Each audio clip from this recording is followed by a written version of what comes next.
Olá pessoal, sejam todos bem-vindos a essa que vai ser, que é a minha primeira aula aí no nosso curso introdutório à ciência dos dados, né?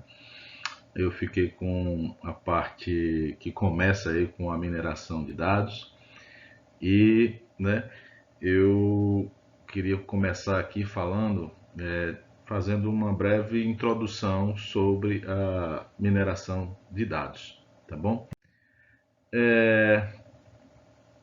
Veja só, uma das coisas que motiva, né, que servem como motivação para o surgimento da área de mineração de dados, vem a ser o avanço tecnológico que possibilitou tanto o armazenamento de grandes dados e a coleta desses dados, né? Hoje a maior parte das empresas, elas guardam seus dados. Então, o supermercado que antes vendia e se preocupava tão somente em receber o dinheiro de seu cliente e cuidar do seu estoque, né? Hoje ela guarda os dados tanto do dia, da hora, o que foi comprado, o valor que foi comprado, e através dos cartões de crédito, eu acho, né? Não sei, tem como se saber a idade de quem comprou, se, né? Traçar todo um perfil do cliente, né? E o desafio da mineração de dados vem a ser o que fazer com essa massa de dados, né? Esse conjunto de informações, ele acaba se tornando muito grande, né? E isso, lidar somente pelo fato disso ser grande demais já é uma coisa que demanda um desafio, né? Demanda um saber lidar, né? E o desafio maior, assim, a intenção da mineração de dados é extrair informação, tá?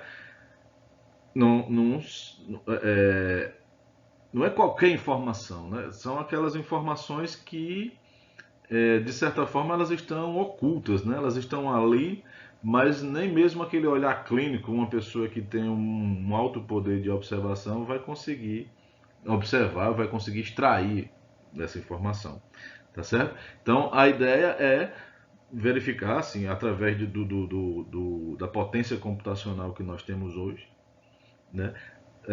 Fazer com que essa informação ela seja revelada a gente, né? Revelada a nós e a quem tem interesse de saber o que há por trás aí, tá bom? Veja, as técnicas tradicionais elas não funcionam, tá bom? E por que não funcionam? Primeiro porque assim, as técnicas tradicionais, primeiro elas não conseguem lidar com essa grande quantidade de informações, né? Para você ter uma ideia, né? Uma busca, né? Eu preciso fazer uma busca por uma determinada informação num conjunto, num banco de dados, né? A maioria dos algoritmos que fazem busca, né? Ele precisa pegar aquele conjunto de dados, trazer para a memória do computador ou da máquina que vai fazer essa busca, e então, dentro tendo essas informações dentro da memória do computador, aí você vai lá, o algoritmo vai lá e faz a busca, não uma simples busca, tá entendendo? O que ocorre é que, veja, se esse conjunto de dados for maior do que a sua memória, que a memória que você tem no seu celular, ou no seu computador, ou, sei lá, a máquina que você dispõe para fazer essa busca. Como é que seu algoritmo vai trabalhar? Então, começa por aí. O tamanho dos seus dados, ele já começa a causar problema e faz com que técnicas que são tradicionais, elas não funcionem. Então, a ideia da mineração de dados é pegar essas técnicas tradicionais, e não é vamos jogar fora e ainda não serve para nada. Vamos agregar a elas algoritmos que sofisticados estão surgindo nesse momento, né? Algoritmos de árvores de decisão, redes neurais, deep learning. Né? Você tem uma gama de novos algoritmos que estão surgindo na área de computação que são eles que, agregado às técnicas que nós tínhamos antes, produzem o que a gente chama de mineração de dados, né? Eles possibilitam a gente lidar com volume de dados gigantescos, né? Através de ideias aí muito sofisticadas e a gente pretende ver um pouco dessas ideias aqui nesse curso, tá bom? E esse estudo da mineração de dados, ele, entre outras coisas, ele possibilita a possibilidade, a oportunidade de lidar com tipos de dados diferentes, tipos de dados novos, né? Então, veja, se você pega um conjunto de dados gerado no supermercado, ali você tem informações de valor, de produto, né? Diferentemente de um banco de dados que você possa ter, por exemplo, de uma escola. Na escola você já tem o aluno, nota, idade, né? Diferente de uma indústria de energia elétrica, o que você vai ter nesse banco de dados. Então, é uma área onde assim, as oportunidades elas são várias, entre outras coisas, a oportunidade de lidar com vários tipos de dados diferentes, né? O que as técnicas tradicionais não permitiam, né? Ok? E aí, veja, o que é, para um leigo entender, o que vem a ser a mineração de dados? Eu já fiz essa pergunta a um profissional da área e ele ficou gaguejando meia hora lá e ele não soube me dizer. Engraçado isso, né? Mas, veja, a mineração de dados ela é tão somente um processo para descobrir de forma automática, de forma automatizada, informações que sejam úteis em grandes conjuntos de dados. Então veja que você tem aí três elementos que são chaves. Eu destaquei eles aí, né, coloridozinho. Tem que ser de forma automática, né, ou seja, a intervenção humana nesse processo aí vai ser mínima. O ideal é que não tenha intervenção nenhuma. Você joga a massa de dados lá e o algoritmo ele vai te cuspir informação como resposta, tá bom? Essas informações, a ideia é que elas sejam informações úteis, né? Você tem que, o algoritmo tem que lhe devolver algo que tenha uma utilidade. E aí, o que vem a ser útil para um empresário, para o dono do supermercado, né, para o dono da escola, né, isso aí varia de situação para situação. Mas o importante no algoritmo é que ele dê uma informação útil como resposta, né? E a ideia é lidar com conjuntos de dados que sejam grandes, né? Para lidar com conjuntos, não é que não se aplique, mas assim, já existem técnicas para lidar com conjuntos de dados que sejam menores, tá bom?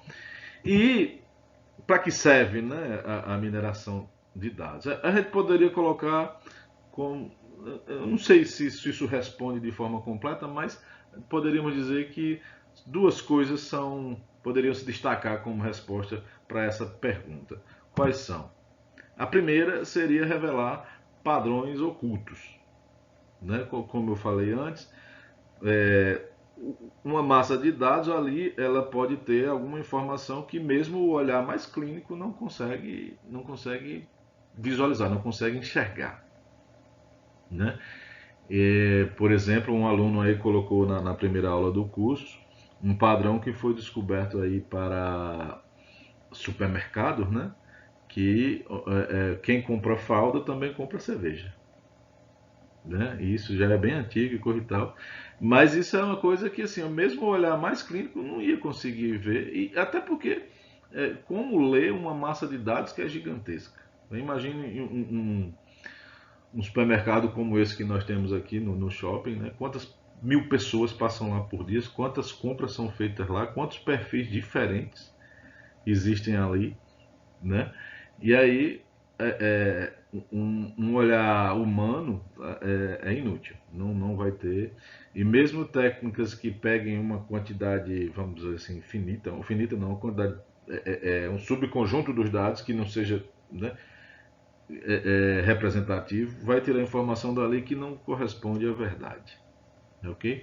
Uma outra coisa que é o que eu acho que a gente poderia dizer que é o mais importante, né, pelo menos na área de negócios, é prever comportamentos. Prever comportamentos. Essa parte aí, a gente poderia dizer assim, descobrir os pontos fracos de, né, coloca-se como prever comportamento, mas eu diria assim, prever o ponto fraco de qual é a suscetibilidade de um usuário. Então, por exemplo, voltando a um supermercado, né? Se você consegue prever qual é o comportamento de, por exemplo, os jovens com certa idade, quando é que eles estão lá, qual é o tipo de compra que eles fazem, quanto eles gastam, né, quais os dias que eles aparecem por ali, o supermercado pode fazer campanha nessa direção, né? Nesse dia, nesse horário, é, colocar aquilo que os jovens, né, precisam, aquilo que eles mais compram e, de certa forma, instigá-los a gastar mais ainda. Né? Essa é a ideia por trás dessa previsão de comportamento. Uma coisa que eu não sei se vocês têm conhecimento, isso foi posto num filme chama Privacidade Hackeada. Uma empresa conseguiu, de uma forma, embora seja desonesto, mas eu acho a forma como ela descobriu genial. Assistam lá o documentário. E ela catalogou uma quantidade enorme de usuários do Facebook. E foi por isso que eu parei de usar o Facebook. E aí ela conseguiu, usando técnicas de mineração de dados, detectar o comportamento de alguns deles. Dentro dessa massa, ela detectou os comportamentos e ela extraiu aqueles que ela tinha interesse. Então, nós estamos falando aqui de política. Né? Eles extraíram assim, quais são os usuários aqui que têm um perfil assim, assim, assado. Né? E aí, me passe o nome, me passe os endereços de todos eles, e aí eu vou jogar isso se chama marketing endereçado, né? Marketing com alvo. Né? E aí, as propagandas e as coisas que surgiam para esses usuários, elas eram compradas por pessoas que tinham interesse em fazer com que aquele comportamento daquelas pessoas fosse mais ainda atiçado, mais ainda aumentado. Tá? Vejam lá o documentário, se vocês tiverem interesse, né? Chama Privacidade Hackeada, tem lá na Netflix. Mas eu achei assim genial, inclusive em um certo dia eu e Lino, a gente, antes disso acontecer, inclusive, a gente discutia sobre o uso dessas informações e eu, na minha inocência, dizia que se o cara pegou essas informações, ele pode fazer o que ele quiser com ela. E para mim era tudo normal, tudo legal. E aí, hoje nós sabemos que isso é um crime, né? Fazer isso é criminoso e até leis para a proteção desses dados estão sendo criadas, já existem, né, algumas. E sei lá, tem que ter um controle sobre esses dados, né? Para que não aconteça novamente. Eleições foram fraudadas, né, no Brexit, não quero entrar em detalhes, mas foi graças ao uso de dados, usando mineração de dados para objetivos, vamos dizer assim, ilícitos, né? Mas por aí você tira, né? Isso é feito pelo Facebook na ideia de vender seu produto. Empresas como a Amazon, empresas como que vendem livros, que vendem, né, equipamentos, coisa e tal, elas compram o Facebook vende essa coisa. Né? Eu tenho aqui como dizer quem é os usuários que são do seu interesse. Me pague tantos centavos propaganda que eu faça a sua propaganda chegar direcionada a quem vai comprar. Isso é fantástico, né? Fantástico. A gente não pode dizer que não é. Né? Uma coisa que tem que ser dita antes de continuarmos é que nem toda extração pode ser considerada mineração de dados. Né? Por exemplo, você tem uma massa de dados enorme e vamos supor uma massa de dados de uma universidade. Aí você vai lá e pergunta assim, eu quero saber daí quem são os alunos que têm nota acima de 7 e que são menores de 18 anos de idade. Isso aí não é mineração de dados, isso é uma simples extração de informação, né? Isso aí é uma outra área da computação, tá bom?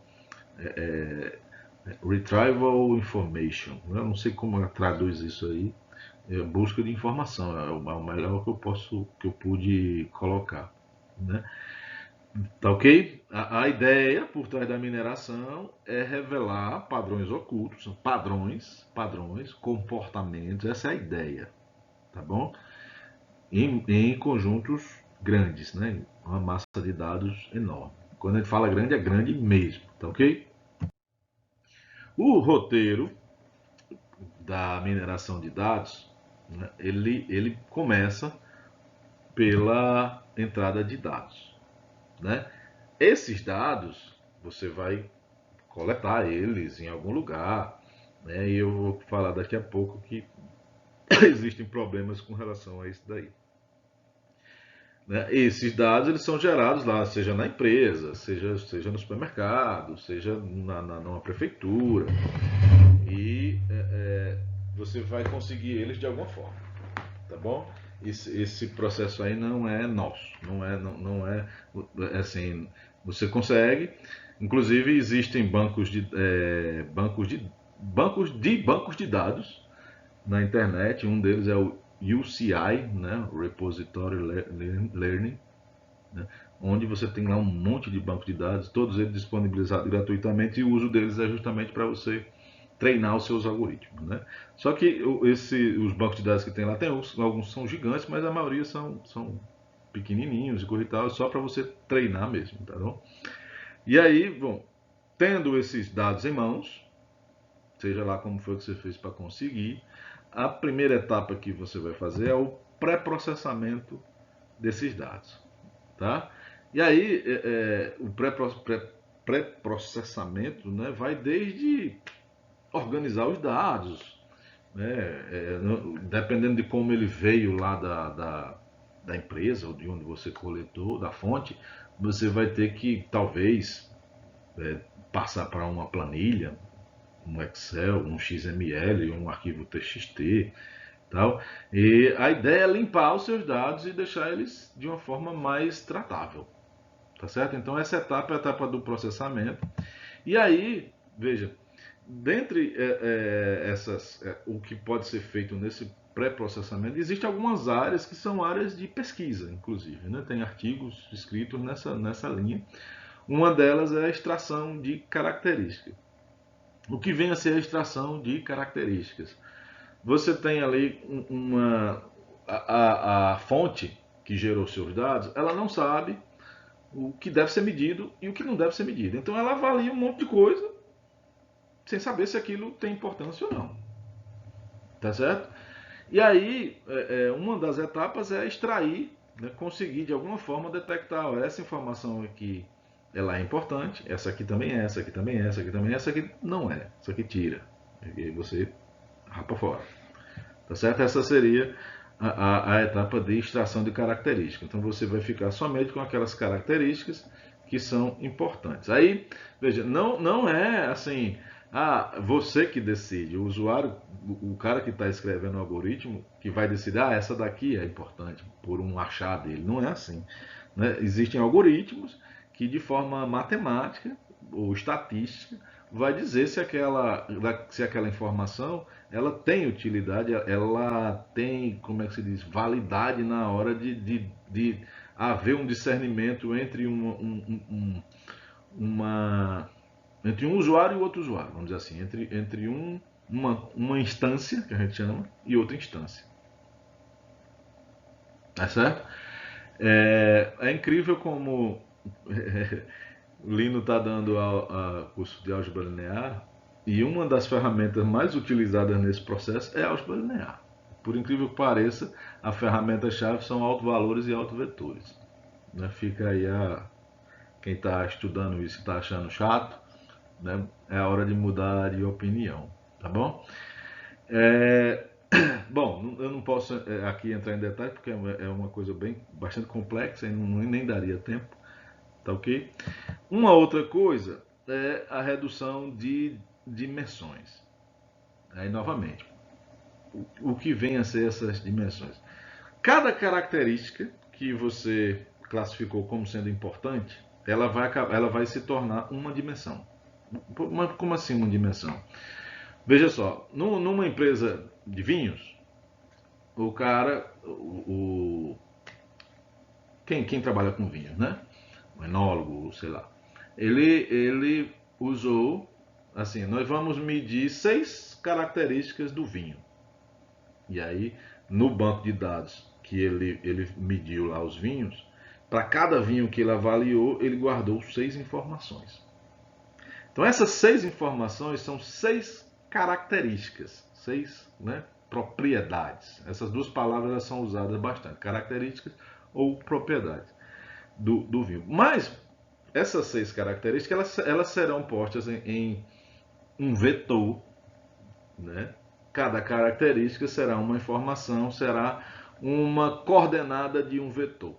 Portanto, aí o seu banco de dados, ele acaba virando um vetor, um conjunto de vetores, cada vetor em 6 dimensões.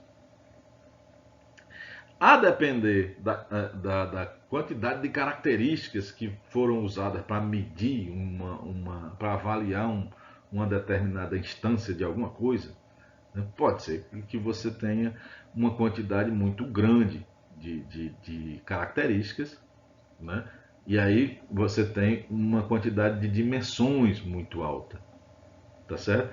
E lidar com um banco de dados que é grande e a quantidade de dimensões também é grande, isso acaba agigantando de forma exponencial o tamanho do arquivo. Então, a redução de dimensões ele faz com que você fique com dimensões que serão julgadas mais importantes, né? E novamente, quem vai fazer isso é a álgebra linear. Uma das ferramentas é a álgebra linear, o uso de autovetores, autovalores.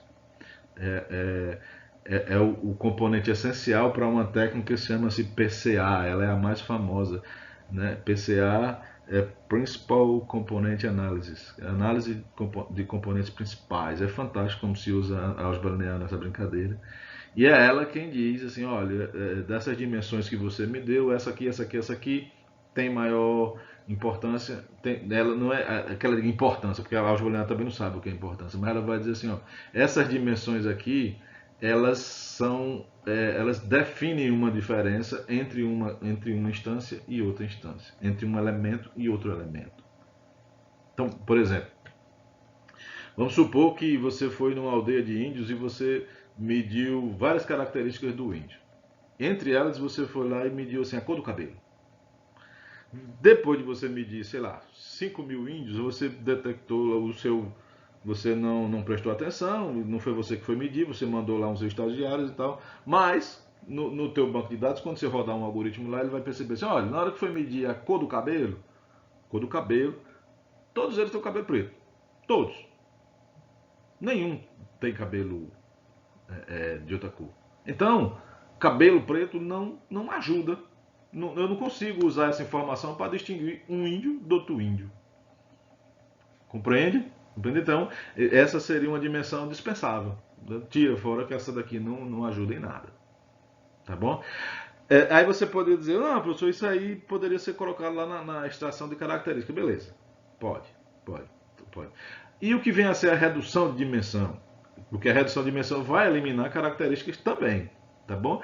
O que acontece é assim, quando você roda um algoritmo mais específico, ele vai dizer assim, olha, tem uma determinada característica aqui dos índios que ela muda entre um e outro, mas ela não muda muita coisa não. Ela é quase sempre a mesma coisa. Então, assim, esse mudar pouco, ele é detectado. E aí considera assim, isso como muda pouco, essa é uma dimensão que eu posso abandonar ela. Aí você está aumentando a sua possibilidade de erro. Mas assim, você está fazendo isso com uma certa segurança. Tá certo? Isso é o que vem a ser redução de dimensões. E o ganho disso, né, é bem óbvio, né? Você reduz o tamanho dos seus dados, né? E limpa os seus dados, né? Você está tirando aquilo que não tem muito poder de distinção. Espero que vocês estejam entendendo o que eu quero dizer com distinção.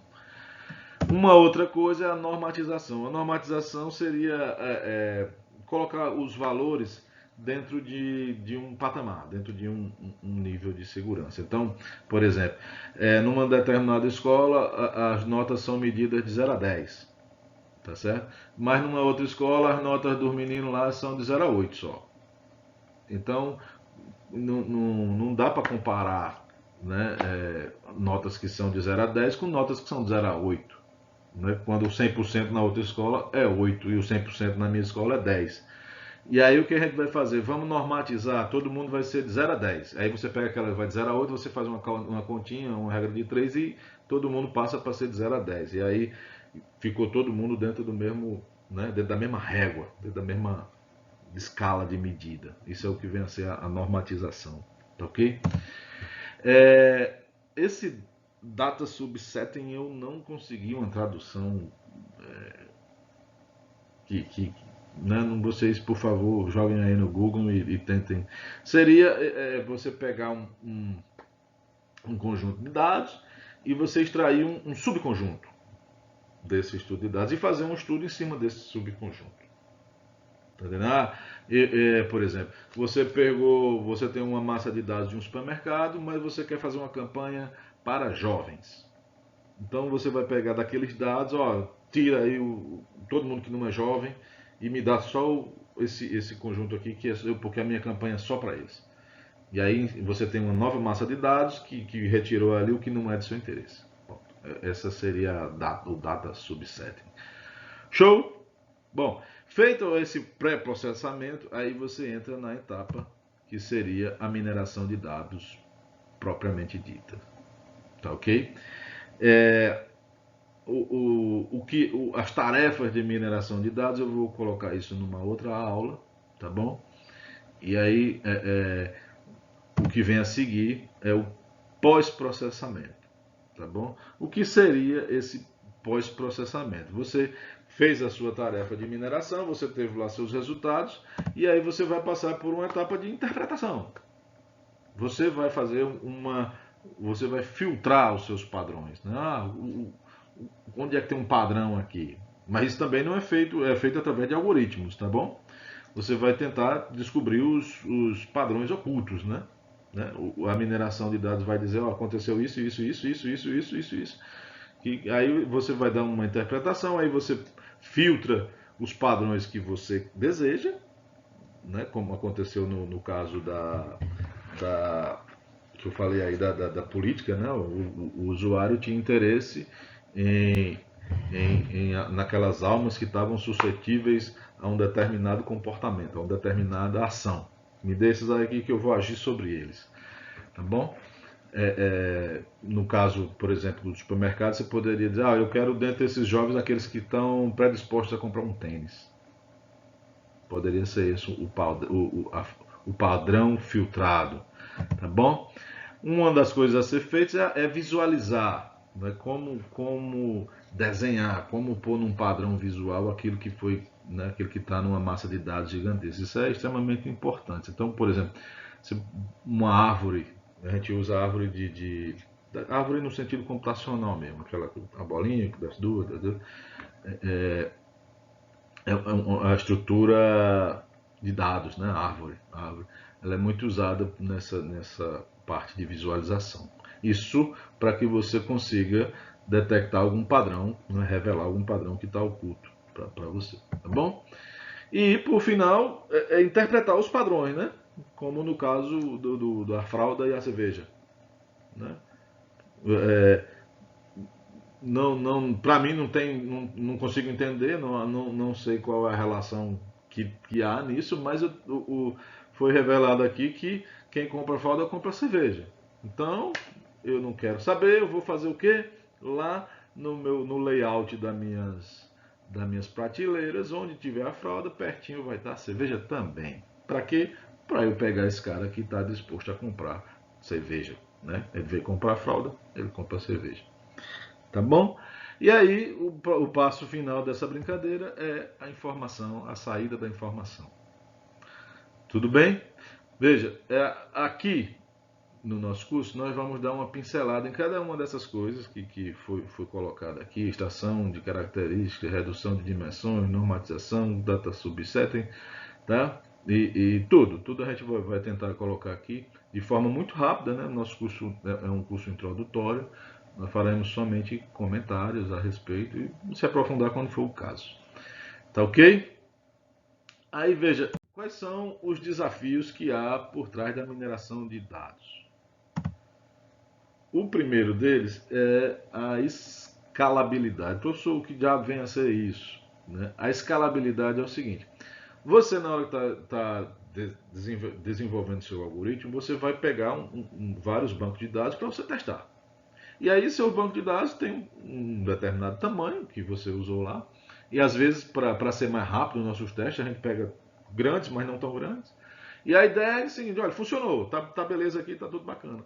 E aí, quando você pegar seu algoritmo e for rodar ele num tamanho de arquivo muito grande, mas muito grande mesmo, assim, daqueles que você estava testando, a ideia é que funcione, ou seja escalável. Né? Esse é um grande problema, um grande desafio. As técnicas tradicionais, elas são frágeis por conta disso. Elas funcionam em conjunto de bancos de dados pequenos. Quando você joga um conjunto de bancos de dados grandes, para começo de história, nem cabe na memória do, do, do, do, do aparelho que você esteja tentando rodar. Então, não conseguiu colocar na memória, nem funciona. Trava e acabou, se tchau. Então, esse é um dos desafios, é lidar com o algoritmo. Ele tem que funcionar em dados de tamanho, né, médio, vamos dizer, tamanho aceitável, mas tem que ter, quando jogar um arquivo gigante, ele funcione também. Tá bom? A alta dimensionalidade, eu já falei aqui, né, é outro problema. Né?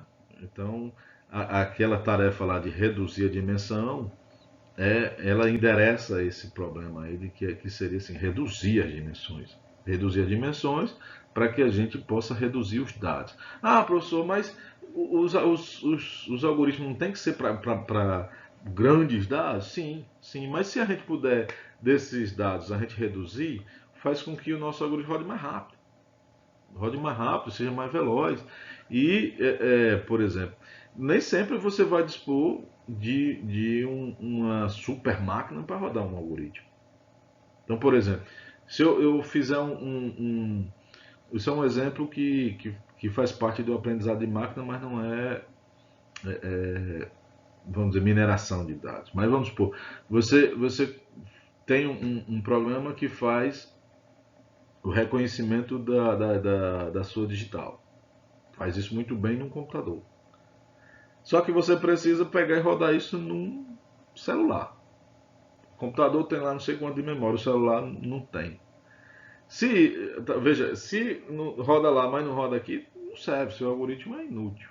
Tá bom? Uma das aplicações que aqui se usa mais hoje seria num celular, né, para você fazer o reconhecimento do dono do celular, né, usando a sua digitalzinha lá. Então, a alta dimensionalidade e meios de reduzir isso é um outro desafio dessa área, tá bom? Da mineração de dados. Uma brincadeira que é extremamente chata são os dados heterogêneos. O que é heterogêneo, professor? A coisa fica muito bacana, pelo menos para mim, quando meus dados eles são todos números. Tá certo? São todos números, bacana. Agora vamos supor, você tem um determinado tipo de dado que uma parte são números e outra parte são palavras. Né? Então, os seus dados, eles são, uma parte a gente chama numérica e outra parte é categórica, onde palavras são usadas. E palavras, professor? Como assim palavras? Veja, o Google, né, ele lida com palavras. Os dados da Amazon, por exemplo, o usuário que compra livros são basicamente palavras. Título do livro, né, o autor do livro, né? O Spotify, né? Ele lida com qual é a música que você gostou, né? Música você pode pegar assim, qual é o ritmo, ó. É um dado bem complexo esse daí. Então, lidar com esse tipo de dados é uma tarefa, né? Aí, veja só, dados de voz, né? Eu vou fazer um reconhecimento de voz, né? Eu vou pegar uma coleção de vozes e dali retirar alguma característica. Uma coleção de músicas e dali retirar alguma coisa, né? Complicado, quando são dados, e a ideia é conseguir lidar com todos eles, tá ok? É, uma outra problemática em torno dos desafios que a mineração de dados tem são os dados privados e os dados distribuídos. Veja, existem dados que, por exemplo, o Prossolino, ele atualmente está querendo fazer um projeto relacionado à quantidade de acidentes que acontecem aqui na cidade de Petrolina. O problema é, onde é que estão os dados a respeito disso? Está na prefeitura. Com quem é que eu falo? Você me dá? Né? Ele está rodando aí já faz um tempo para conseguir esses dados. E não conseguiu ainda. Então veja, eu tenho a boa vontade, tenho a ferramenta, tenho o QI para fazer a brincadeira e coisa e tal, não tenho os dados. O dado é privado. Né? Aí essa é uma problemática que há também. Uma outra coisa são os dados distribuídos, né? Com o advento da internet, você pode ter dados que estão na nuvem. E aí uma parte desses dados estão aqui, outra parte está lá no Arizona, outra parte está lá na Inglaterra. E assim, não há possibilidade de juntá-los. E aí entra os algoritmos de computação distribuída, né? Computação paralela, para que possa lidar com esses dados, né? Essa computação em nuvem é um desses casos. Né? Juntar, mesmo assim, lidar com esses dados e fazer o seu trabalho assim mesmo. Tá ok? A análise que é feita em cima desses dados, né, ela não é nada tradicional. Nada tradicional. São algoritmos cada vez mais sofisticados e, assim, o estudante da mineração de dados ele tem que estar muito atento, muito ligado, né, porque coisas novas vão se anexando, vão se juntando para que gerar novas possibilidades. E isso é muito rápido, muito rápido, muito rápido mesmo, tá bom? Então esses são os desafios que há.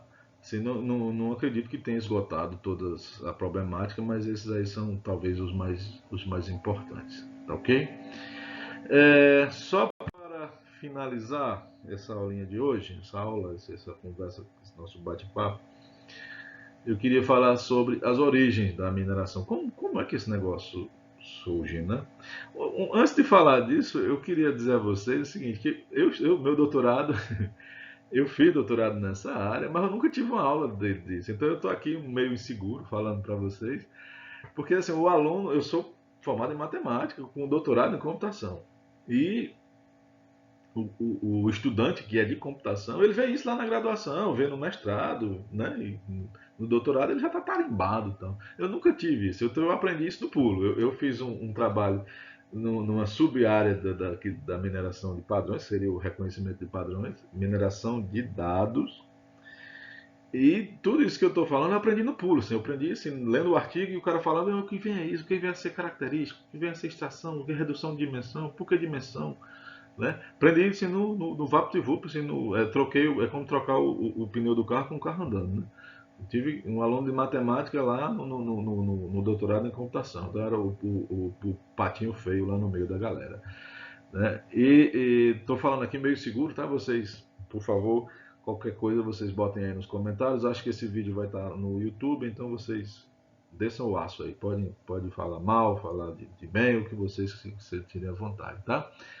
Mas eu estou achando muito massa porque para mim está sendo uma reciclagem, né? Está sendo um refazer, né, das coisas partindo do início. Bom, as origens da mineração de dados, elas veja como é uma área como eclética, né? Profissionais da área assim, que mexem com amostragem de dados, com estimativa baseada em dados e estatística. Esses profissionais aí basicamente são todos eles da área de estatística. Né? Se encontraram com profissionais que lidam com busca de dados, modelagem de dados, teoria do aprendizado, inteligência artificial, reconhecimento de padrões e aprendizado de máquinas. Essa galera toda aí é da área de computação, tá certo? Então, essas duas turmas aí se encontraram e resolveram trabalhar em conjunto, né? Mistura tudo e nasce assim a mineração de dados. Esses três aí, últimos que eu falei, né? IA, reconhecimento de padrões e aprendizado de máquinas, há quem diga que é tudo uma coisa só, tá? Eu já li, eu já vi cientistas dizendo que são, e já vi cientistas dizendo que não são, tá bom? Mas eu acho que são a mesma coisa, tá? Inteligência artificial, reconhecimento de padrões e aprendizado de máquina é tudo uma coisa só. Mas fica aí a polêmica, tá? Bom, é essas duas galera aí se juntam e nasce assim a, a mineração de dados. Veja como é uma coisa bem eclética, né? O pessoal da computação com o pessoal lá da estatística, né? Da estatística.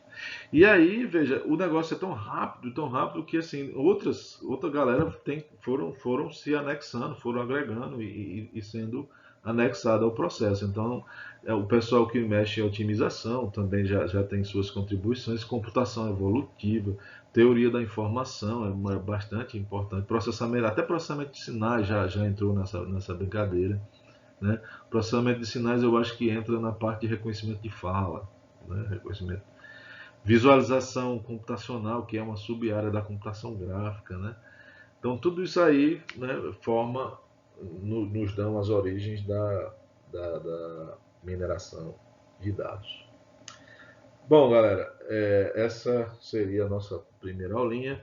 Eu volto daqui a pouco para falar sobre as tarefas, né? Falar sobre as tarefas da mineração de dados propriamente dita. Né? Fiquem todos com Jesus e até a próxima.